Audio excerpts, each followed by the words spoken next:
தலித்துன்னு சொல்லாத, அது அசிங்கம். என்ன அதில் அசிங்கம் எனக்கு புரியல. தலித்துங்கிறது ஒரு சாதி பெயரே கிடையாது. அகில இந்திய அளவில் பட்டியல் சமூகத்தினரை அடையாளப்படுத்துவதற்காக சர்வதேச ஒரு சொல்லாடல் அது. தலித்துன்னு போய் அமெரிக்காவில் சொன்னா அவன் புரிஞ்சுக்குவான் யாருன்னு. இவன் சாதியை போய் அந்த ஊரில் சொன்னா அப்படி ஒரு சாதியா தெரியாதும்பா. அப்படின்னா என்னம்பா அவனுக்கு தெரியாது.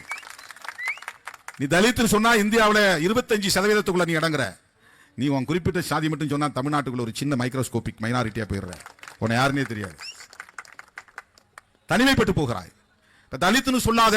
இப்போ ஒரு கும்பல் கிளம்பி இருக்கிறான், திராவிடன்னு சொல்லாத. அறிவு கெட்ட கும்பல், கொஞ்சம் கூட அடிப்படை அறிவே இல்லாத கும்பல், தங்களின் அரசியல் ஆதாயத்திற்காக மக்களை தவறாக வழிநடத்தக்கூடிய அரசியல் ஞான சூன்யங்கள். திராவிடங்கிறது என்ன சாதி பேரா? அது திராவிடன் சொன்னா என்ன ஆயிரும்? திராவிடன் சொல்லிட்டா தமிழனுங்கிற உணர்வு இல்லாம போயிருமா? எல்லாம் மடைமாற்றம் செய்கிற கேவலமான அரசியல் இது.